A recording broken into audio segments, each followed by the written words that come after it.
Thank you very much. This is joint work with Jess Cameron. It came about because we were working on quite different projects, working with different packages, and discovered that we had quite similar problems along the way, and it seemed worthwhile pulling those problems together to share them with others and perhaps think about ways to do things differently, better. Okay, so the abstract says that we're going to talk about use of a package or use of packages in a way not envisaged by the developer.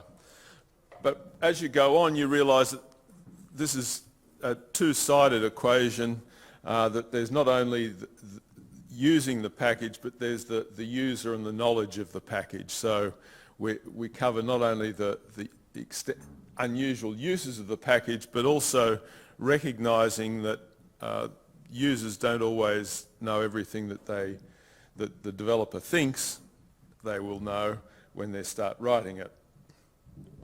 So there's a comment in a recent book by Hadley Wickham called Are Packages, which I commend to you, which recognises exactly the problem that we envisaged, and we just say as well that maybe you don't know where the package users have been or what they've learned. So this is the outline of the presentation.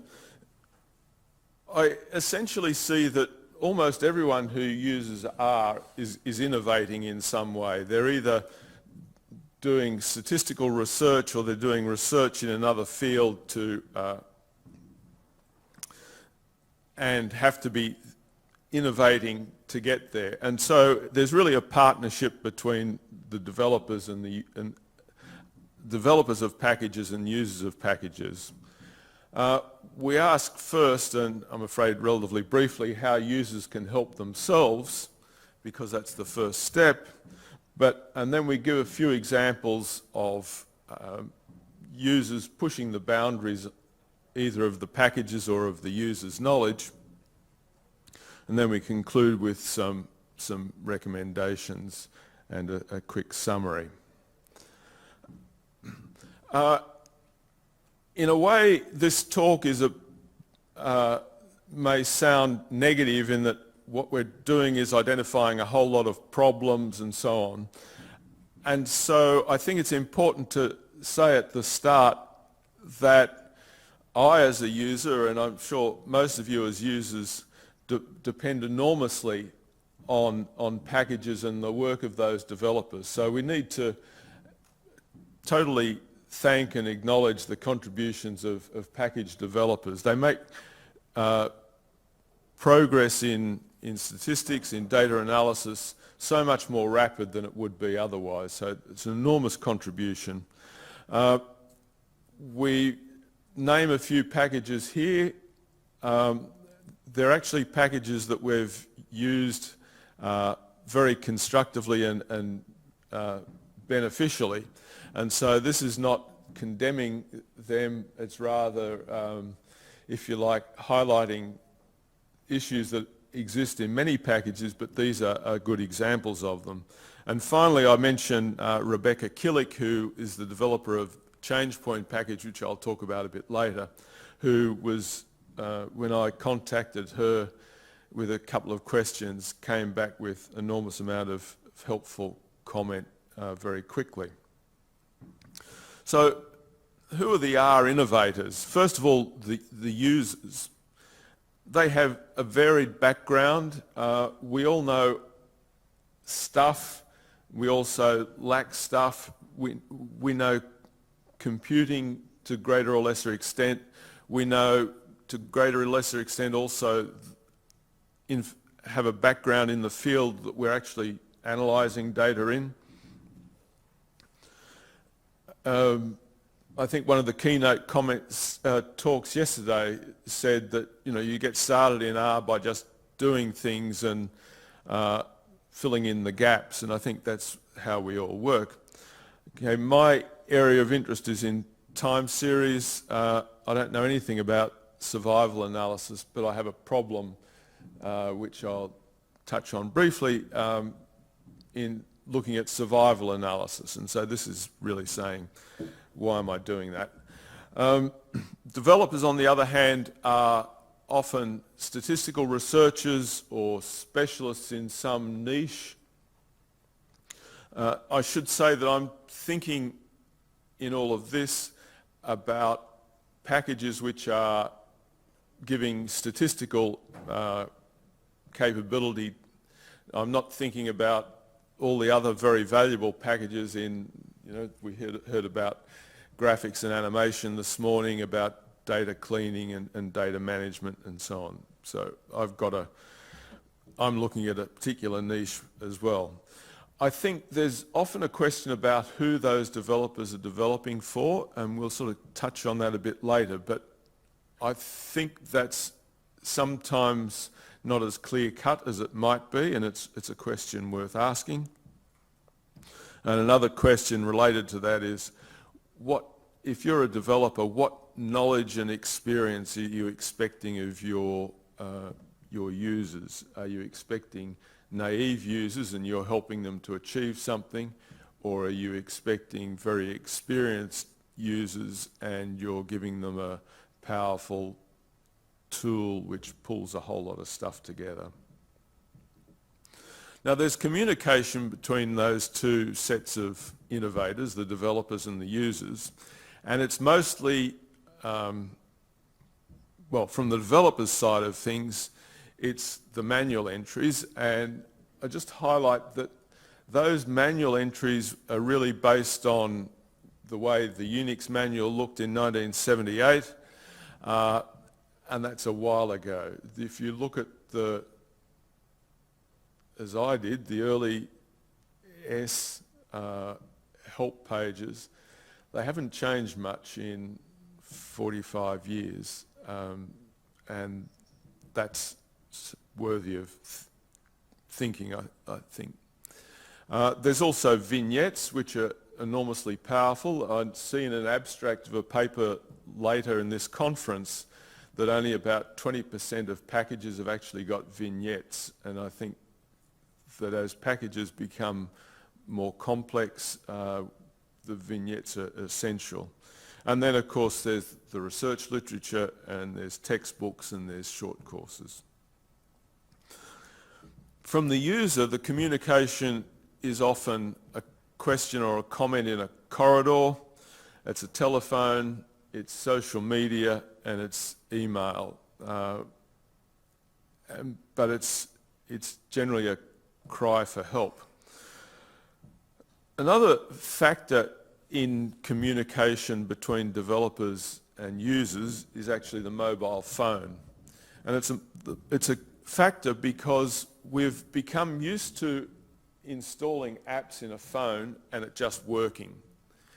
And so likewise, these days, you're in RStudio, with 2 clicks you can download a new package, and you expect to be able to use it instantly because the tagline for the package looked roughly what you were looking for. So yeah, of course you understand what it is and you can use it. And that, I speak for myself, I don't speak for any of you, but that I think is also a problem in the communication cycle. So why do we exceed designers' expectations? Well, we're applying a technology in a new domain. I started using S many moons ago because I worked in spectral analysis of time series. There was nothing around that was any use in those days, but I could add my own stuff in, and I could contort my data to use regression in R, in S and things like that. So, you're trying to just push things a little in new directions. You push things because you think, oh, I know this package fairly well, I ought to be able to just push it a bit further. And another reason which Jess has come upon is that if you're working in a constrained environment where you don't actually manage the computer that you're using, then you can't just install a package when you want it. It's more than 2 clicks in RStudio, and so you've got to live within what someone else will give you. So how can users help themselves? I guess I'm just encouraging a little bit of caution here. The package might look as though it's the universal solution to your prayers, but there's probably some constraints built in somewhere in the background, and you need to be aware of that. You also need to recognise there's probably a few constraints in your own understanding of either the computing environment or the statistical environment underpinning that package, and so be cautious. I think it needs time investment. The vignettes need to be read carefully. I think that often a vignette has been written carefully, someone's slaved getting that well written. They've put in an example for a reason. You need to understand that. Work through the examples and also provide feedback to the authors so that they can learn from what you've done and provide that to others. Okay, a couple of examples of where we've, the first one is really the power of a package, and then a few missteps along the way. The first problem, I was trying to fit a step function to a periodogram as a way of estimating a spectrum. And my data in this case is birdsong data. So what's the periodogram? They're independent exponential observations given at equidistant points, equidistant frequencies, and the mean of those exponential variables follows a smooth curve. You'll see how smooth or not in a second. My proposal is to approximate that smooth curve with a step function. It's essentially just kernel smoothing with fairly crude kernels, and to use the data to choose the number of steps and choose the step locations. With the changepoint package, there's one fairly simple line. Crimson.pgmat is my data. It's the periodogram of crimson rosellas, and the rest is, I think, pretty much given in an example in changepoint, though not looking at exponential at periodograms.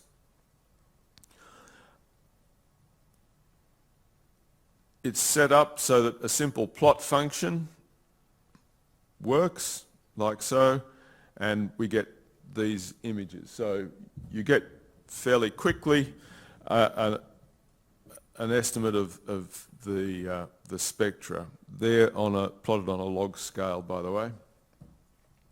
So you can achieve a huge amount, 2 lines of code. Someone has spent a long time writing that code, but my 2 lines of R gets me a long way. Okay, those spectra I then wanted to compare with another method of estimating a spectrum, a method called multi-tapering. There are a couple of packages in R that do that. One is called multi-taper and the other is called PSD. The function in multi-taper doesn't tell you anything about how it normalizes the spectrum. PSD provides, a bit more than I've given there. And it provides a function called normalize, which allows you to make different normalizations. But it gives you a hell of a lot of words in order to write down what should have been, which can be done easily in a mathematical formula. And it seems to me that maybe the help system doesn't encourage it, but also if you're developing a package, the last thing you do is the documentation. Writing down the formulas carefully is a bit of a drag, so you don't do it. And yet it's really, mathematics is a good way of writing something very precisely and very briefly, and we should do it. I would argue that any package, there should be a specification document which sets out what all the functions actually calculate, and that should just routinely be available to users so you can see exactly what you're getting. Okay, I used change points again in a project. I'm not going to go through the data, but essentially it's a time series of survival curves. I was modifying existing models, and I was wanting to vary the stopping criterion I used. I started using the change point package again because it worked. From the help pages, it gives you a quick summary. It implements various methods that already exist, multiple change points, which is what I was interested in. And it also has got another comment here, which I'll refer back to, that if you're going to start using this package, maybe you need to start looking at the help for a couple of component packages. So it fits change points to Gaussian data, to you saw an example a minute ago, to exponential and Poisson data, and so on. So there's a range of different situations where it can be applied. It can be generalised much more than I'm even going to mention here.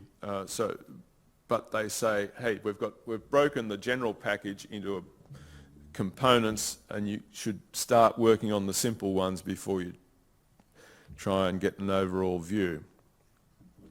There's good documentation around a paper, the research paper, which the change point is built around an algorithm called PELT for essentially dynamic programming. There's a published vignette, there's thorough help pages, but the options are pretty complex. So the simplest function, component.mean, that's what the standard call looks like. And many of the options that you're going to set depend on other options that you're going to set. So that there are 4 methods that are available for this optimization. There are many different penalties, but then the subsidiary parameters that you fit, sometimes they're a scalar, sometimes they're a vector, depending on which method and penalty you've chosen.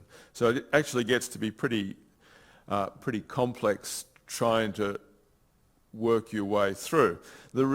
In essence, you need to be an expert in the field of change points and all the different methods of change point estimation in order to drive these functions.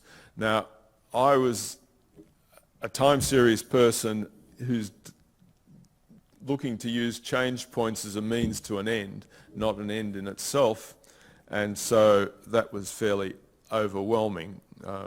And there's another method, crops, which I haven't got to the bottom of yet. Okay, the packages with broad capability, they're synthesizing a huge amount of previous research. They're enormously useful, but there's a much greater demand on the user to be able to use those, to understand them, get on top of them, and use the right options effectively. I think it's critical that you have lots of examples, very specific examples that you can work from, including the data, so that you can tweak it and see what happens if you take this data and look at a different option, and so on. And really, for the developer, you need careful design of how the options are structured. And I've got there, maybe break into several more specific components, as has been done in the change point package. So some recommendations. First up, the specifications of the software, give the formulas. Actually think about and document who this is aimed at. Make them easily available. and make the examples available with test data so that people can experiment and tweak. Design, think about the design carefully. I'm sure that people do, but think about it again, and we'll come back to that again in a minute. And as I said, yeah, several functions are maybe sometimes better than one. And I think that we should be thinking about how we document stuff, and maybe we can move on further from 1978. And now I've put in there tentatively, again thinking back to the mobile phone, that we need to think about reviews and feedback. I'm cautious about that because I see so much reviews of, you know, phone apps and the like, which is just appalling.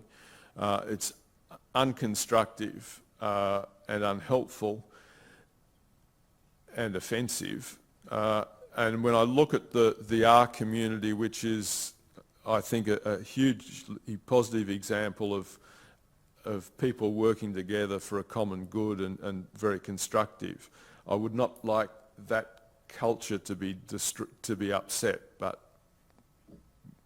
we need to think carefully about a formal reviewing and feedback, or an informal reviewing and feedback mechanism, but I think it's worth doing.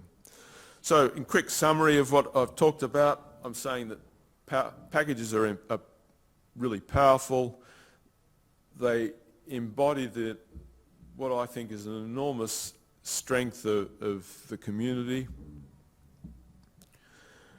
that needs care, and it needs careful design and thorough documentation.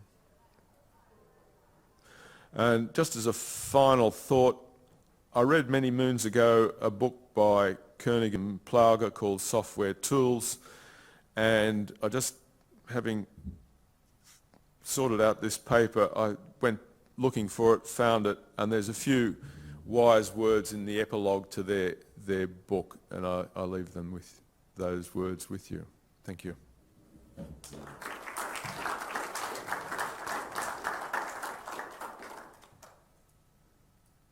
was a great talk. I was really interested in your observation of the help pages for R functions and stuff, for like the Linux man pages. And it's interesting that, for example, the Debian project now considers those quite outdated, and they suggest using info manuals instead. Okay. It's more verbose, it uses hyperlinks, it's almost like more like a manual.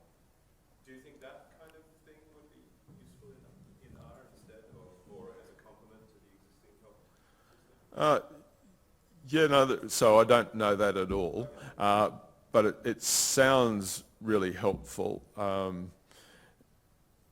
mean, there is value in this sort of brief version, because when you know what you're doing, you just need a quick reminder, then you get it.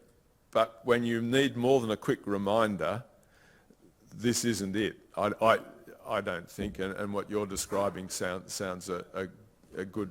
I'm curious how much you think vignettes can step into the breach, or if they're ultimately not going to be quite adequate on their own. They're not.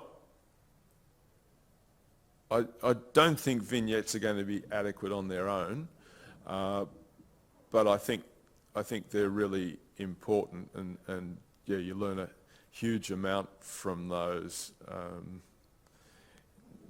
And again, it depends on you, the package, and the vignette, exactly what you get out of it. But,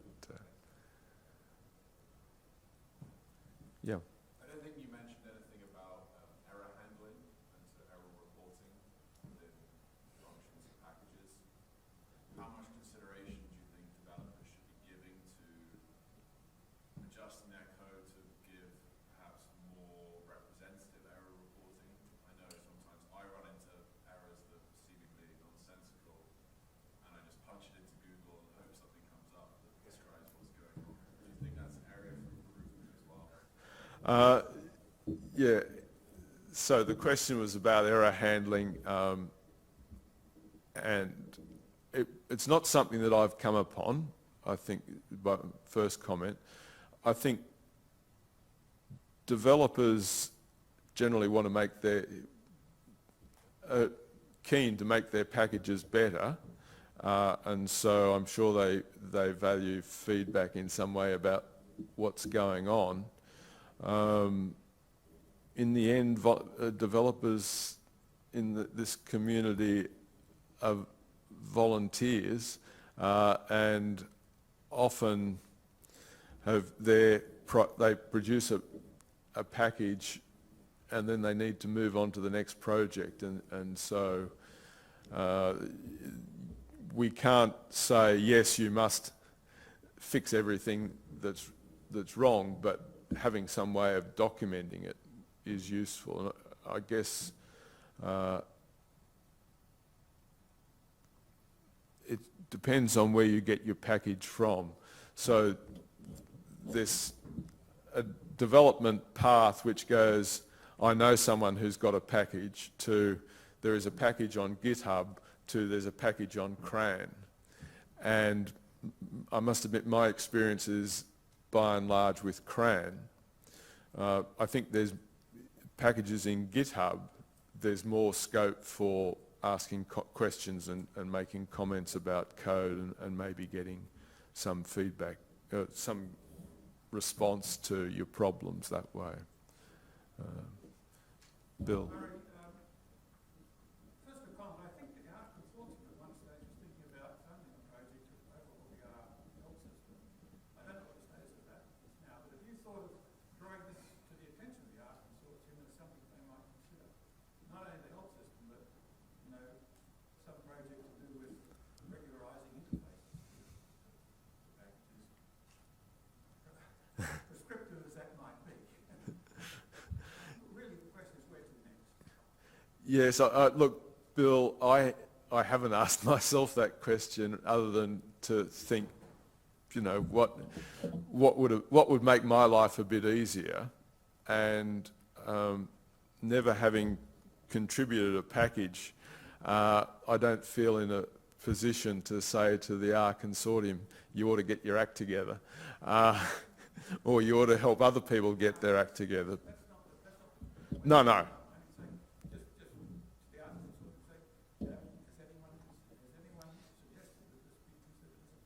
Yeah, no.